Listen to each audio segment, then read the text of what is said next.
story today? Yes. Oh my gosh. I'm so jazzed to be among so many beautiful women and girls. Wow. Thank you, Charlotte, for creating this piece of tapestry, allowing us all to have a voice. Well, each of us has got a story, and I love telling stories. So today I'd like to share a bit of mine from my book of life. This is my story, my end, my beginning. Wedding day. I pinched myself, exuding in the syrup of happiness. Finally getting off the shelf, as so many would say. After all, there were so many single years. It was quite a bumpy road on the avenue of love. Today, as I watched my parents, hi Dad, I could see the expression of peace. My father couldn't be more proud, and it made my heart smile. I couldn't help reflecting a thought or two at that time that it was over a decade ago, another wedding was taking place, mine, and it did not happen, causing unsurmountable pain and grief. Today, there was happiness everywhere. The glorious sun, loving the feel of my wedding dress, wondering how my Californian love is doing, thoughts shifting to my upcoming move. I love it there in California. The ocean, the mountains, whales, the wine country, yoga. We had so many plans for a future. That was over 13 years ago. It was 1 week prior to my wedding, excitedly gabbing with my New York girlfriend about her flight plans when suddenly my hand moved across my chest. A lump. I jumped out of bed, scaled across the hall towards the mirror and raised my arm. There it was, as hard as ever, in the 6 o'clock position under my left breast. My world turned upside down in an instant. This couldn't be happening. The doctors made a mistake. What happened? I was this happy-go-lucky person with a personal belief of living as charitable as possible every day. A smile to strangers, giving a female a compliment, volunteering at the ICU, preparing for my black belt, ate healthy, drank my vitamins, bulletproof for a healthy, long life. Not realizing, creeping into my subconscious, the years spent in a quicksand of dark thoughts feeding into my cells. I was diagnosed with breast cancer at the happiest time of my life. I had spent years in the school called mind training, reprogramming my mind of thought awareness, slowly climbing out of the black hole of darkness. I had learned to love myself exactly the way I am, with all the little imperfections. My imperfections became perfect because I love myself. I'm worthy, I'm beautiful, I believe in me. So many youthful years were spent in emotional crisis, life struggles.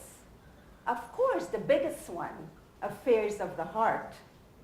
Struggles of lack of self-esteem, lack of confidence, lack of self-love, lack.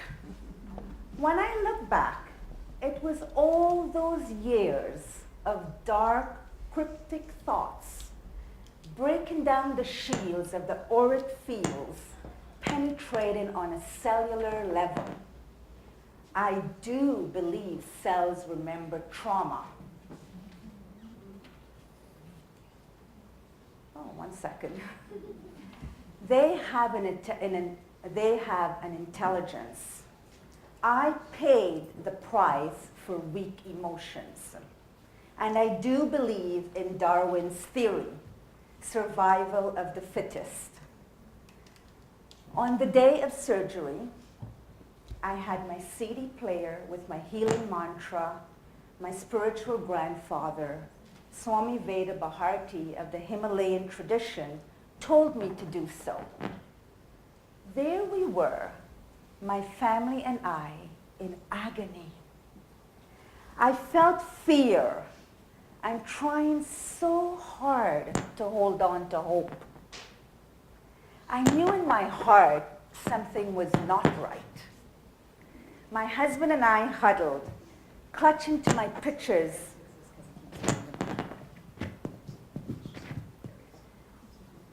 My husband and I huddled, clutching to my pictures dear saints had given me.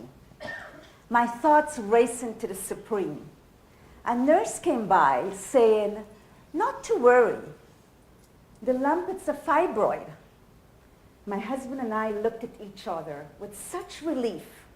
We're going to have a glass of wine and watch our wedding video. Just as the thought was about to complete, the surgeon appeared, looking grim and straight ahead. All I heard was cancer. Don't know where it spread, mastectomy. His voice faded. Everyone staring. I was not there anymore. My mind drifted. No one could help me. I called out on God, my Father, for help. Suddenly, this other nurse showed up, standing in front of me. I recognized the accent, the familiar Sunshine Caribbean tone. She started praying and said with authority in her voice, with conviction, you are saved. She reappeared as they were prepping me for surgery and looked straight into my eyes in that very loud, authoritative voice. I was staring into her pupils as everything went black.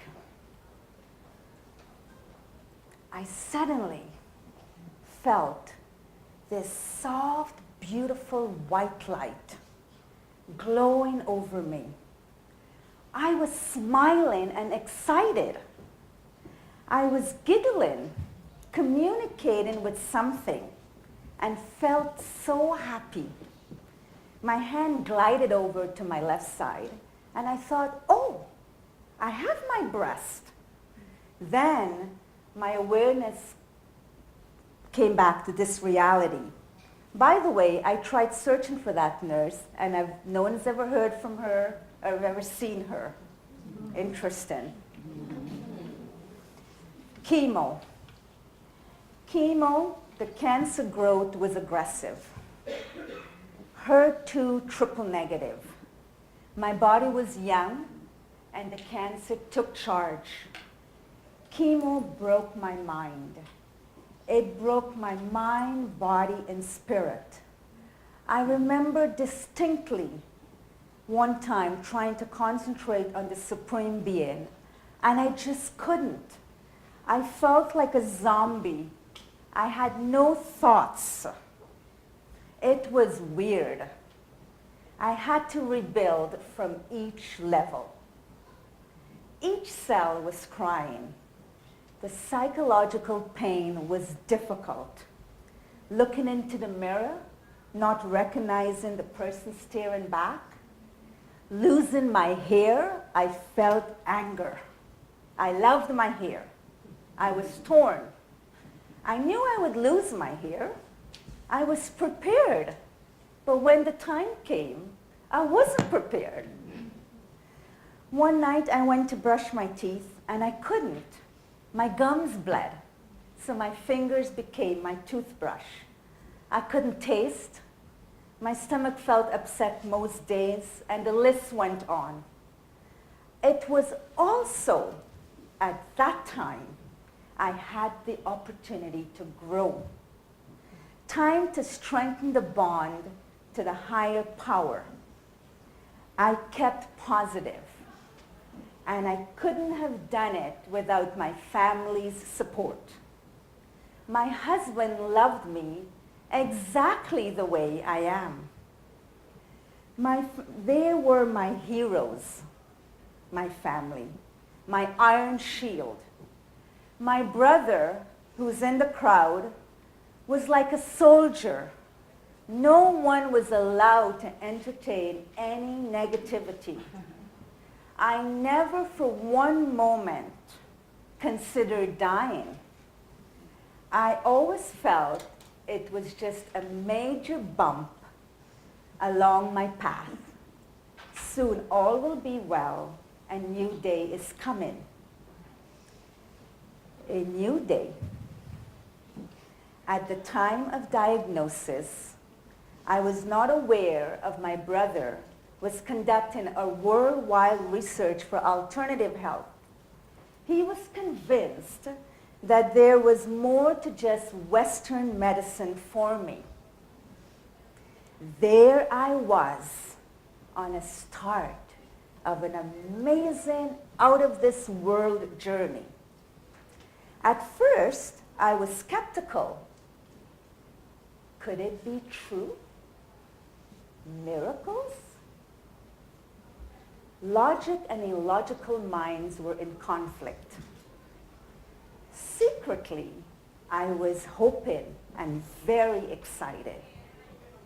3 weeks later, after my last radiation treatment, I was on a plane with my brother to an unknown remote little area called Abidjania, located off central Brazil, to a well-known research documented phenomenon taking place.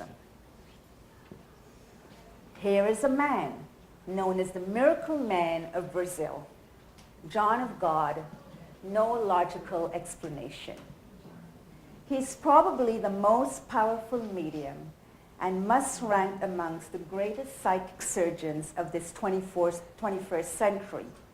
His body is being used as an instrument for spiritual entities to incorporate, giving himself over to healing and serving others.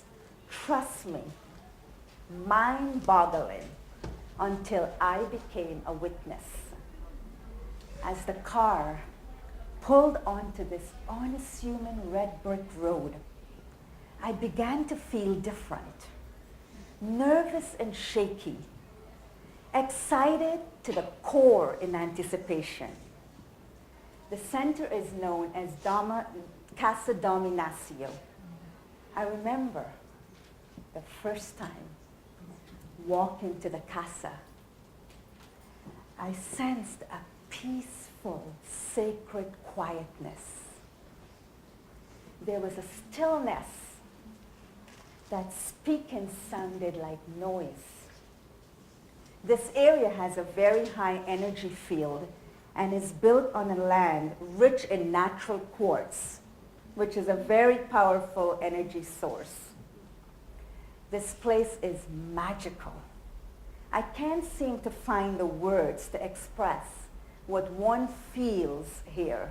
Your thoughts, your emotions. It's like worry doesn't exist. There's a definite presence and feeling of unconditional love that cannot be overshadowed. Most of the healings performed by Medium Joao, John of God, are invisible. Demonstrations of visible operations are specifically performed to enable people to see the entities at work.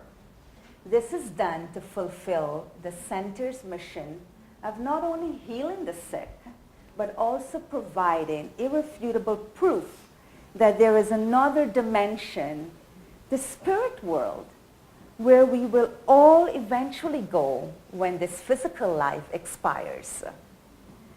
My definition of normal was redefined.